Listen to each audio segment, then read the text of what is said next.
À tous, bonjour. Je vais vous partager ce que j'ai découvert il y a un an au sujet de l'épreuve. Mais ce dont nous allons parler, c'est pourquoi nous demeurons dans les mêmes épreuves année après année. J'ai vraiment eu cette révélation-là lors de ce séminaire. La vérité, c'est que je ne me souviens pas du thème, je me souviens de ce qui était dit, c'est-à-dire que l'essentiel, en fait, ce qui a retenu mon attention, c'est que l'orateur disait que dans la parole de Dieu, Dieu nous compare par exemple à des brebis ou à des arbres ou à bien d'autres choses, et ce à quoi Dieu s'attend, c'est que nous nous comportons exactement comme ces choses-là, ou voilà, ces choses-là, comment on dit, auxquelles il nous compare. Amen.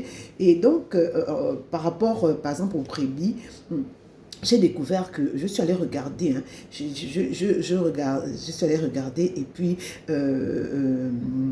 j'ai pu voir que vraiment on est vraiment, ça dit que Dieu, une brebis a un problème d'orientation. Une brebis n'a pas la conscience du danger.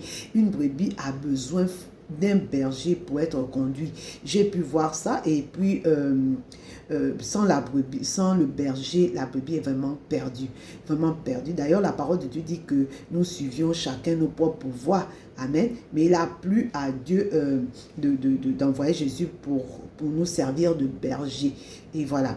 Donc, de la même façon, la brebis ne peut pas se passer, comment dire, du berger. Nous ne pouvons pas nous passer de Jésus. C'est-à-dire que, voilà, nous devons être dépendants de lui. Il n'y a pas une autre façon, sinon on va se faire manger. Voilà. Donc, une autre, ça, c'est pour ce qui concerne la brebis. Et ce qui m'a fait me souvenir de ça, c'est que, vous savez, lorsque vous commencez à émerger, lorsque vous commencez à sortir de là où vous étiez prisonnier, le diable n'est pas content, donc il revient en force. Et si vous n'êtes pas conscient que la vérité, c'est qu'il a été désarmé, il n'a plus aucun pouvoir, je vous assure, vous allez tomber à nouveau. Et voilà, donc ce qui a retenu mon attention, c'est beaucoup plus lorsqu'il nous compare à un arbre, et effectivement, quand tu regardes l'arbre prend du temps, des mois, sinon des années, avant comment dire, de porter du fruit, parce qu'il faut que les racines vont profondément pour puiser les nutriments pour pouvoir monter et produire du fruit. Et ça prend du temps, Et du coup, ça m'a ramené, et donc ça veut dire que on doit, comme ça prend du temps, on doit aussi demeurer dans notre épreuve avec espérance. Vous savez, souvent, moi, je vivais ça il y a un an en arrière. Je suis demeurée longtemps dans les mêmes épreuves parce que c'est-à-dire que j'arrêtais prématurément de persévérer ou d'avoir foi, quoi. J'arrêtais prématurément, et à chaque fois je tombais, et la vérité, c'est que j'avais défini un temps pour que le Seigneur m'exauce, pour voir cette situation-là se terminer. Or, la vérité, c'est que puisqu'il me compare à un arbre, c'est lui qui définit déjà le temps. Et parce que la vérité, c'est que quand je sors comme ça, je n'ai pas suffisamment attendu pour voir la promesse. J'ai vraiment pris conscience de ça. Je dis, mais c'est la vérité. Et pourquoi? Vous savez, la parole de Dieu dit que l'affliction produit la persévérance, la victoire dans l'épreuve, et la victoire dans l'épreuve, l'espérance. On sait que notre espérance ne sera pas anéantie. Amen. Notre espérance en Dieu ne sera pas vaine. Et quand on regarde la fidélité de Dieu, vous savez, David a pu dire que, et alors que je pensais comme ça, je me suis souvenu que David a dit que le même Dieu qui l'a délivré des griffes du lion et des pattes de l'ours, c'est le même Dieu qui va le délivrer des Philistins. Ça dit qu'on oublie, le diable par exemple a voulu me faire oublier ce que Dieu a fait, et vouloir encore me ramener dans ce qui était en arrière.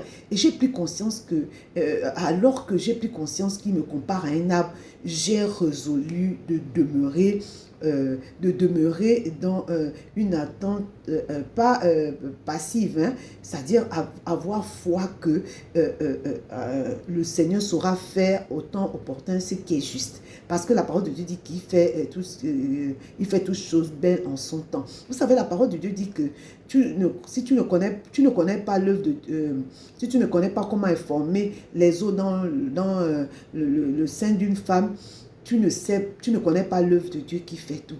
L'agriculteur, quand il plante, il ne repart pas chaque jour et puis il retourne la plante pour vérifier que, à quel niveau sont les racines et tout ça. Non, il y a une saison, il plante avec espérance, sachant qu'au temps convenable, le fruit va apparaître. Donc, pourquoi on ne demeure pas dans l'épreuve? Parce qu'on sort prématurément du processus. On sort prématurément et puis on se met à accuser le diable, on se met à douter de Dieu alors que Dieu est fidèle. Alors que Dieu est fidèle. Vous savez, et du coup, moi je me suis ressaisie, j'ai résolu. Jésus nous a donné l'exemple. Il a dit au Père d'éloigner la coupe. Toutefois, pas sa volonté, mais la volonté de Dieu. Ça veut dire que, et quand tu sais qu'il dit que nous sommes plus que dans le monde, nous aurons des tribulations, prenez quoi, j'ai vaincu le monde. Vous savez, la marche avec Dieu là, c'est la foi, croire en sa parole, croire qu'il a élevé sa parole au-dessus de son nom et qu'il ne reviendra pas sur sa parole. Il dit que le ciel et la terre passeront, mais sa parole demeure. Amen. L'herbe sèche, la fleur meurt, mais la parole de Dieu demeure.